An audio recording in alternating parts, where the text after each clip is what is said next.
Hi everyone, welcome to the Whiteleyverse with me, Connor Whiteley, for another daily short story. Now, before I start today's story, please remember to like, comment and subscribe to the channel so you don't miss any new content, and the engagement really helps the Whiteleyverse with the YouTube algorithm. Also, if you want to buy this short story and any of my other fiction, then they're available from all major ebook retailers and at your local bookstore and local library if you requested, and you can order paperback copies from Amazon. Now, here's today's short story. I hope you enjoyed just as much as I did writing it. A smoky way to go. Retired Detective Kendra O'Connor had always used smoked foods, be it smoked barbecue, meats, and even fruit. Smoking food always gave it such an extra layer of amazing depth and flavor that Kendra just couldn't get enough of it. But when Kendra had received a cold case from the London Metropolitan Police Cold Case Taskforce, she hadn't expected an entire human body to be smoked to death. As a member of the Cold Case Taskforce, Kendra had seen some pretty weird, strange, and just flat-out creepy cases from them. This was probably one of the worst. And that included a naked young man who had been found in a cube of glass. Kendra sat at her favorite little cafe in all of London, as she sat in one of the bright red booths near the back of the cafe.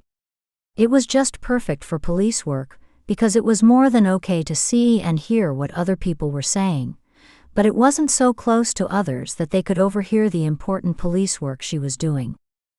Kendra loved the rich aromas like rich succulent meats, juicy burgers, and golden crispy fries coming from the kitchen. Some of the young families in the cafe were going to be in for a wonderful treat today. The burgers here were out of this world. As much as Kendra wanted to indulge in a burger, she hated how her doctor had rather forcefully commanded her not to have anything fatty for the next week whilst they worked on her bloods. Apparently, she should have been put on high blood pressure and cholesterol tablets years ago. Kendra didn't think her diet was that bad, but she had looked at the results herself. They were horrific, and she was basically a dead woman walking at this point. Thankfully, as the doctors put it, she was young, 66, and in physically good shape, but that was half the problem. Kendra loved eating rubbish, yet she burnt it off doing these cold cases and at the gym. Yet clearly her own body didn't agree that she was being as healthy as she believed. Kendra took the doctor's advice of eating better, and she did have time, thankfully, unlike a lot of other people, to change her ways and still live a long, healthy life. The wonderfully warm mug of strong, bitter coffee in Kendra's hands was probably the one area of her life that she was never ever going to give up. She loved the strong, bitter battery acid-burning flavor of coffee. There was no way in hell she was giving it up. Kendra knew that any moment her two best friends, retired Detective Jeff Long and retired Officer Patricia Nelson, would arrive to start working on the cold case. And Kendra was so excited about it. When she had worked with the Met Police decades before, she had seen plenty of twisted murders, but smoking was a new one. The rather fascinating Jeff had sent over last night was rather thin compared to what they normally got, but it mentioned how 25-year-old Maya Johnson was found inside a London smoker after being smoked to death for 12 hours before she was found. That was just horrific as far as Kendra was concerned, and she was determined to do everything she possibly could to make sure the bastard was caught. She had to do it for herself, the task force, and most important, Maya's family and husband. "Morning, hun," Patricia said as she sat down with a massive mug of coffee. Kendra always loved how Patricia managed to look so stylish and elegant, and rather young for a 70-something-year-old. Kendra really liked her white blouse, black trousers, and a very nice pearl necklace. It might have made Patricia look her age slightly compared to Kendra's jeans, t-shirt, and high heels. But she loved Patricia, and she was an amazing friend. "Morning, ladies," Jeff said as he sat down opposite Kendra in the red booth. Kendra was rather surprised by his bright red t-shirt, half-ripped trousers, and nearly destroyed shoes. "That's going to need an explanation," Kendra said, smiling and pointing to the lower half of him. Jeff just rolled his eyes. "You would never believe it." I was walking through St. James Park with 2 massive German sausages for you both, because my son went to Germany recently. And bought them for you. Kendra's smile grew. Then these massive Yorkshire Terriers start stalking me, and their owners let them. Seconds later, these massive dogs are barking and screaming at me. Kendra didn't have the heart to remind him how tiny Yorkshire Terriers are. So I started running, but as you ladies know, it is very hard to run in a business suit, so I fell over. The terriers were biting me, ripping into my trousers, and they got the sausages. Kendra just smiled, and seriously failed to hold in her laughter. Patricia was laughing so hard no sound was coming out. Thank you anyway for the gesture, Kendra said. Kendra was actually rather glad about the whole dog incident. She wasn't sure her body could handle any more rich food, and she had basically gone completely vegan lately. That vegan food was amazing nowadays, and it is so much better than the rubbish Kendra used to see in the shops in the early Maya Johnson, Jeff said. Patricia waved her hands up in the air. Now, before we get too involved, I must say this case does make me very hungry for barbecue Huns. Kendra just nodded. Jeff playfully hit her. So Maya Johnson was a 25-year-old worker with a mother, father, and a husband. There are 2 brothers in the picture, but they were never interviewed. Besides from that detail, the case is very good. Kendra cocked her head. Can we interview the brothers now? Jeff looked at Patricia, and she slowly took out her large, very expensive and high-tech laptop. Kendra was always a tad embarrassed that a 70-something-year-old could work a laptop far better than she ever could. Negative Huns, Patricia said. Both brothers are now dead. Both died in smokers outside of London. Now that was interesting. Bringing up the case files now, Huns. Kendra couldn't understand why a sister and 2 brothers would be smoked alive. It had to be connected somehow. Kendra just needed to find out how. Here, Huns, Patricia said. David and Hugo Johnson were both smoked together in the same smoke in Rochester, Kent. 3 years to the day after their sister was smoked. It's been about a week since their murders, but it has always been deemed a cold case. Kendra gestured Patricia to explain the reason. She had almost never heard of such an outrageous thing, like she knew that the police were becoming more and more stretched before she retired, but giving up after a week was ridiculous. No leads. No witnesses. No nothing, Patricia said. What about forensics? The Maya Johnson case only had a partial fingerprint that I reran with no luck, Jeff said. Kendra watched Patricia search the forensics for any evidence, but the question was rather clear actually, and Kendra couldn't help but feel like the timing was everything. Why smoke the brothers exactly 3 years after the death of the sister? The only forensics on the body was a weird blue cotton fiber that the victim wasn't wearing, Hun. But I'm more interested in the autopsy results. Kendra and Jeff gestured her to continue. Huns, all 3 autopsies found the bodies died from smoke inhalation caused by the smoking. And none of the victims struggled, as there were no signs of burned fingertips, and no other area of the body was burnt by touching the metal of the smoker besides their back, as that was how the killer laid them. Kendra couldn't understand how the hell someone didn't move, scream or do something if they were being smoked alive. They would be in extreme pain as it was because the sheer heat from the smoker. Not including the extremely uncomfortableness of having all that smoke in their eyes. There had to be another reason.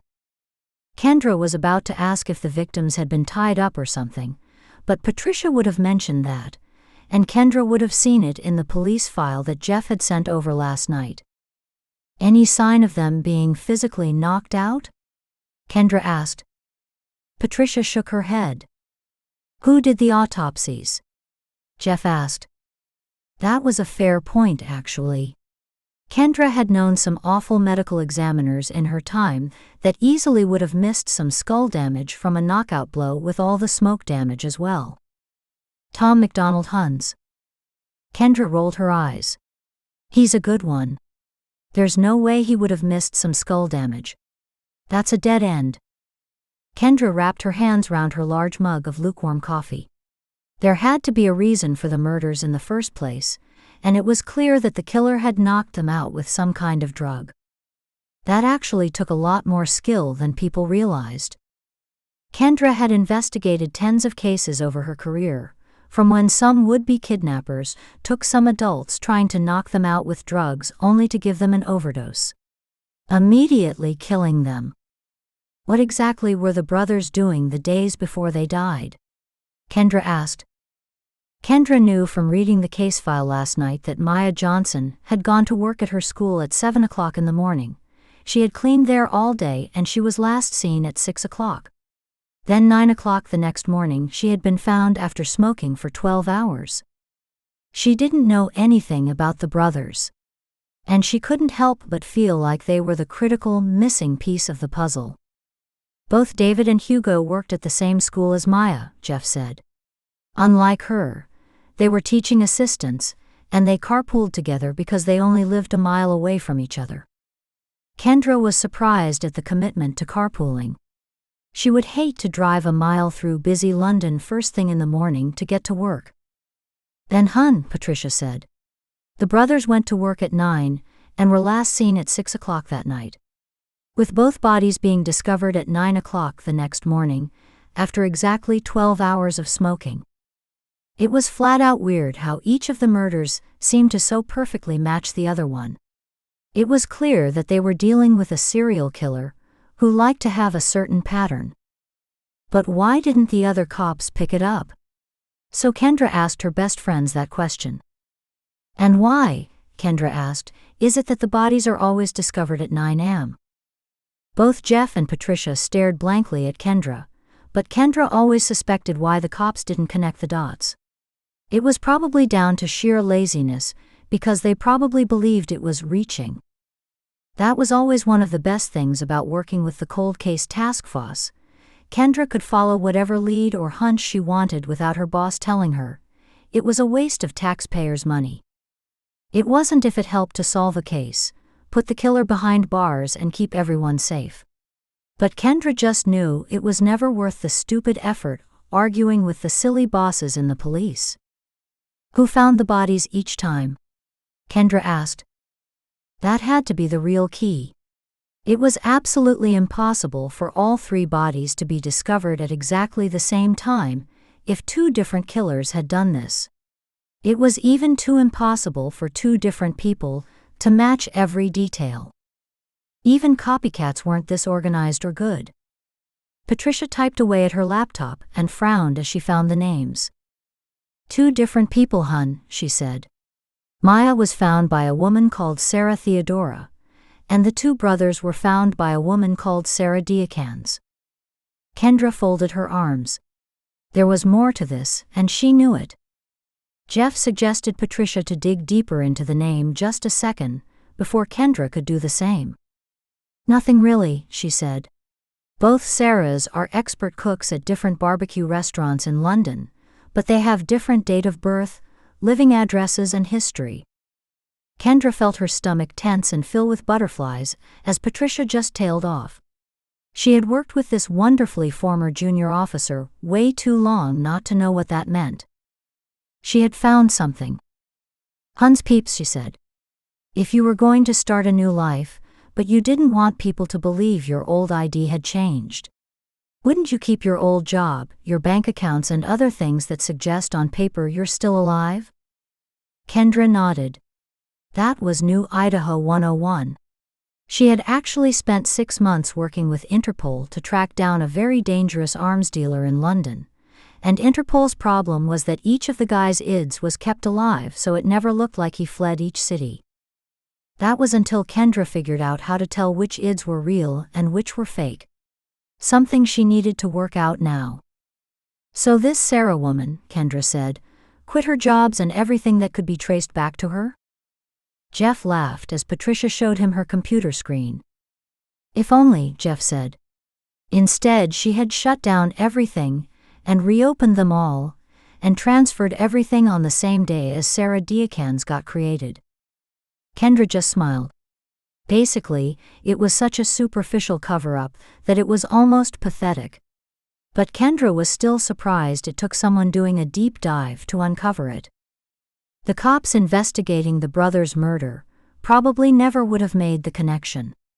Hell, Kendra almost missed it. "Oh pooh!" Patricia shouted. "What?" Kendra asked. "Sarah Deakins is actually gone this time.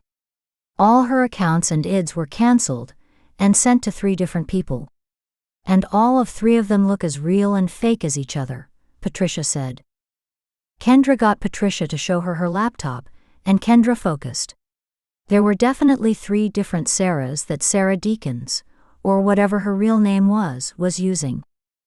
All the different Sarahs looked perfect on paper, and it would take far too long to investigate, meet and conduct searches of all of their homes. Kendra supposed she or Jeff, as he was officially in charge of the task force but they were all equal in reality, could call up the active detectives so they could investigate. Yet Kendra knew that this wasn't real evidence at the moment. All she could prove at the moment was how strange it was that both the murders were discovered at the exact same time by the exact same woman. Strange but not criminal. She was stuck with the paper trail. "What if," Kendra asked, "these 2 are fakes?" Then Kendra turned round the laptop and explained how all these different possible fake accounts were too perfect. Every Monday at 9 a.m., there was money going in from a made-up day job. And every Tuesday and Wednesday, there was money going out for different bills. Surely, if someone was actually using these accounts and IDs, there would be different charges? Like, what if Sarah wanted to buy herself a special bag of sweets in the heat of the moment? Would she just wait until Tuesday or Wednesday? From personal experience, Kendra just knew if a person needed sweets, it was impossible to resist. Then Kendra checked the original bank accounts from Sarah Theodora. And they were much more interesting because they had reopened. At first, when Patricia had looked at them, she must have assumed that they were innocent, made-up transactions. But now Kendra was looking at them differently. She knew that these were the accounts Sarah was using. And that meant she could be tracked and found, and investigated by the active detectives. Kendra explained herself to Jeff and Patricia, and they agreed completely. "I'll get the active detectives to pick them up," Jeff said, walking away from the table. Patricia just looked at Kendra and smiled. "You want a freshly smoked burger, hun?" Kendra just laughed and nodded. She was hungry now, and she couldn't deny her want for some smoked meat any longer. As much as it utterly shocked Kendra, she absolutely loved the amazing taste of the meaty, juicy smoked burger earlier. She was completely surprised by the sheer level of tasty depth that the smoked flavor added. It was delicious. Kendra sat at her large round kitchen table as she waited for her husband to come home after a night out at bingo with some of his retired friends. She always teased him how old he was, but she honestly loved him and couldn't wait to see him. Kendra had changed her wonderfully large mug of coffee for some vegan hot chocolate, and it was flat out amazing. It had so much velvety creaminess depth with such a strong chocolatey taste that Kendra didn't even miss the animal products in the slightest. Her doctor would definitely be proud. Kendra had enjoyed getting a phone call from Jeff a few minutes ago explaining what the active detectives had learned after a 3-hour interview with Sarah Theodora. She was certainly going to jail for a long time for creating 4 different fake IDs, and once she knew that, Sarah caved very quickly. It turned out that 1 month before Maya died, she had visited Sarah's restaurant, and a Diet Cola had been spilled over the floor. And Maya had tried to clean up but offended Sarah to an extreme degree. Since it turned out that Sarah had been raised by neat freaks, and Sarah showed the active detectives the scars from beatings she used to get whenever she made a mess and failed to clean it up. So when Maya had tried to clean up the cola at the restaurant, Sarah grew fearful of failing her parents. Thankfully, that wasn't what caused the actual murder. But the night of the murder, Maya had visited Sarah again when she was cleaning the restaurant with some very strong and banned cleaning products and wanted to apply to be a cleaner. She hated her school job and wanted something a bit more local. Sarah rejected Maya, but Maya hated her job so much that she asked another 2 times. Sarah snapped. She threw the banned cleaning chemicals over Maya, and she fell unconscious. After laughing her head off, Sarah placed her in the smoker and left her to cook for 12 hours, before realizing she had some cooking to do, so she called the police. Kendra was pleased that at least that was the part Sarah admitted was the mistake, and it had closed her business, and that she should have just binned Maya's flesh because it was so tender and juicy. That was just disturbing. Then 3 years later, the 2 brothers started to ask questions about their sister's murder, so Sarah killed them, created the new accounts, and went into hiding. Kendra couldn't deny how clever Sarah Theodora had been about hiding this time, because she literally hid in plain sight. But as Kendra took another amazing sip of her vegan hot chocolate, she was more than glad that the Johnson family could now have some peace about what happened to them. The task force could get more cases, and Kendra could sleep tonight in peace knowing she had helped solve an impossible case. Kendra heard the front door open, and her entire body filled with sheer excitement, as she wanted to love her husband, hear about his day, and tell him all about her crazy day. And Kendra couldn't honestly think of a better way to spend an amazing evening. Welcome back everyone, it's me again, Connor Whiteley. So I really hope that you enjoyed today's story, because I flat out love writing, creating stories and sharing them with you. If you really enjoyed today's story, then please remember to like, comment and subscribe to the channel so you don't miss any new content, and the internet engagement really helps the Whiteleyverse with the YouTube algorithms. And if you want to buy this short story or any of my other fiction, then they're available from all major ebook retailers, and you can get them from your local library if you requested, and you can order the paperback copies from Amazon, your local bookstore or local library if you request it. Lastly, if you want to support the channel on a one-off basis, then you can now buy me a coffee at buymeacoffee.com/Connor Whiteley. Also, if you know anyone who would enjoy today's story, then please share it with them. I'm always really grateful when you wonderful people help spread the word about the channel. So, thanks for watching the Whiteleyverse, and I'll see you again soon. Have a great day, everyone.